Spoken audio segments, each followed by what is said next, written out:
Well, good morning, everybody. I know I'm just a little bit early, so I'm going to give everybody a chance to pop on. I thought maybe I would just remind you what this month is all about. It's February. We chose the word achieve. And I really hope that you are achieving great things throughout this month. I hope you'll grab your coffee and have some with me. We'll have our coffee time together. Why not? And I want you to know that we still have people coming in from 4 countries, and I'm excited about that. And I appreciate how many of you are putting it out there to others to join us. So don't forget to share this when we're done. Share it with others, and you're going to find my special gift for you on there today, which is all about what we're talking about today, who's in your corner.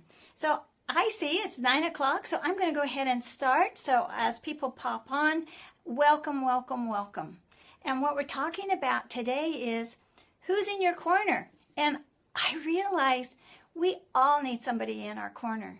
And since this is the month about achieving and our achievements, I just want to bring this to the surface because we can't do it by ourselves. We can't do this alone.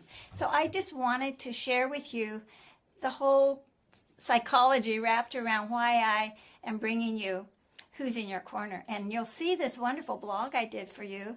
It's a little long, but it has pictures, so it'll be fun. It'll be easy. And it really, I think, will inspire you. If you stick to it to the end, it really isn't that hard. Welcome, welcome, Shelley. Welcome, people that are popping on from all over. I so appreciate you.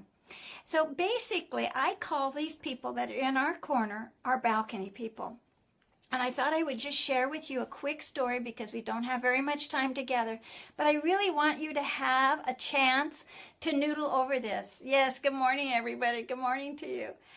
So I want to give you a chance to think about who is your balcony person. Who is that person in your corner? And maybe you can be thinking about it as I share a little bit about the story. And I go into great depth in the blog. So I really hope you will go there. Thank you for the hearts. Thank you for the hearts. Good morning, Marta. Oh my gosh, it's so good to see you. So here we are. Who's in your corner? Who's your balcony people? And so I want to share with you a story. Many years ago, I lived in Astoria, Oregon, which is on the coast in the Columbia River. And I always kind of felt it was behind times. I came from Southern California and landed in that area, that little area of 10,000 people. But I was part of an organization, a group, and we had invited Joanne Wallace to come and speak for our group for one of the months out of the year.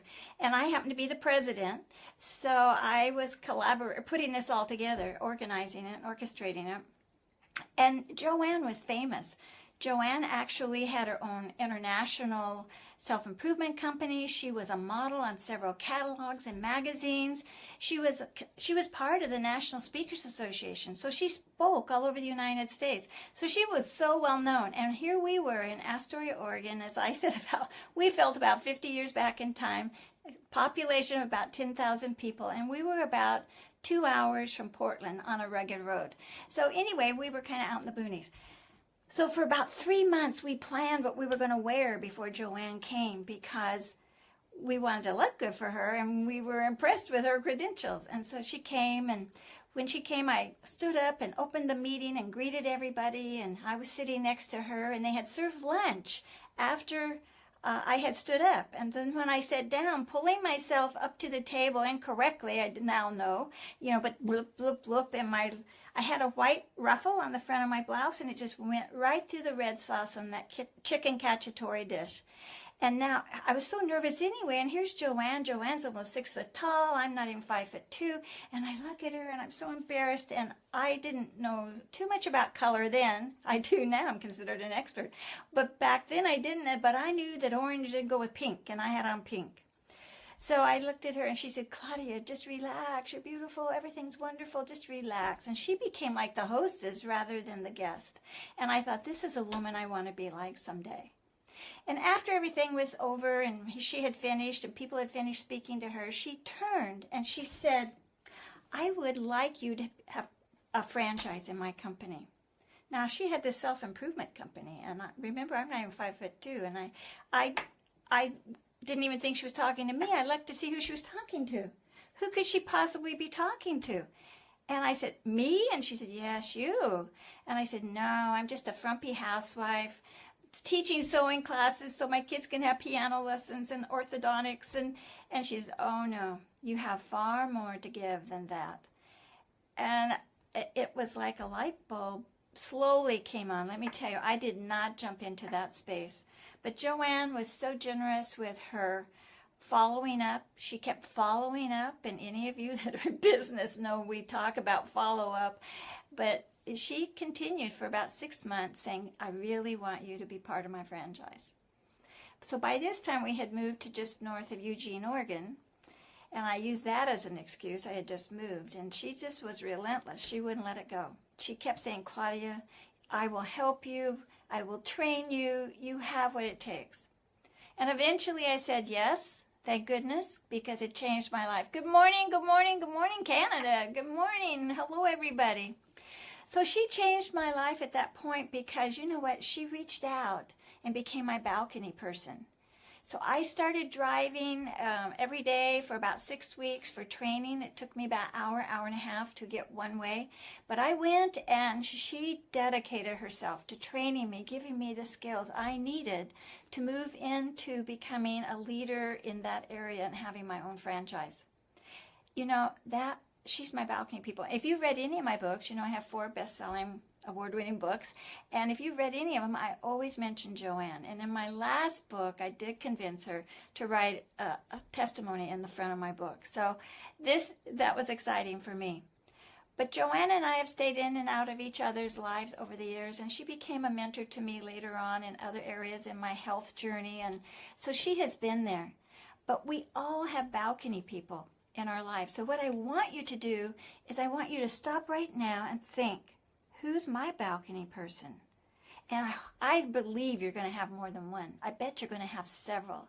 Because when I look back, once I really identified her as my balcony person, because she's somebody that believed in me more than I believed in myself, and then she stood by me until I was strong enough to believe in myself as she saw me.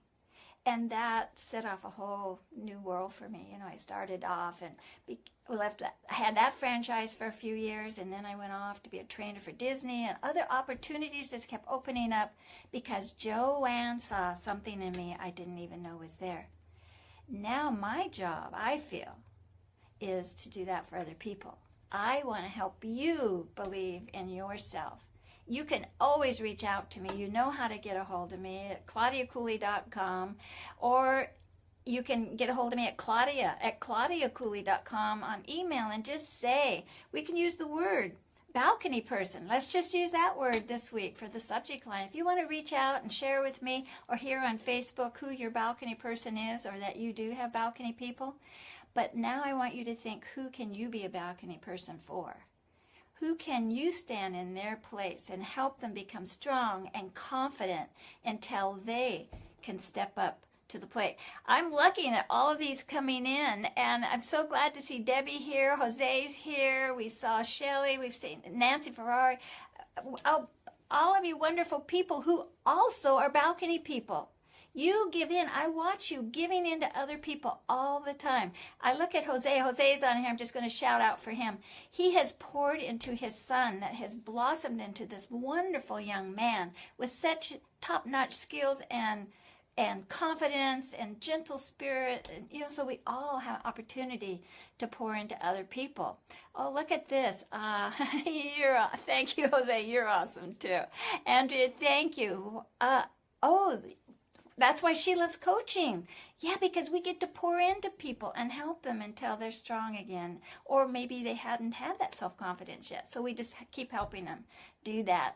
Oh, hello, hello, hello. There's Christina. Hello, everybody. Well, I'm going to end this with, I want to ask you to think about who is your balcony person. I want you to write it on a card, and I want you to send them a thank you note.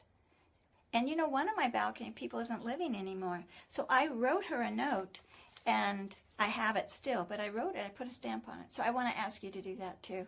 So everybody, have an awesome week. Go check out the blog. I wrote an extensive blog. I know you're going to love it. It's going to inspire you. I tell you my heaven story in there and why I believe that each of us has our own purpose and our own uniqueness. And so go do that. Go have an awesome week. Thank you, everybody, for being here. Just keep shouting this out to your friends, spreading the word to others. Have them on Facebook Live next week with us, Claudia Cooley, Facebook Live. Our 7 minutes to ignite your week. See you then.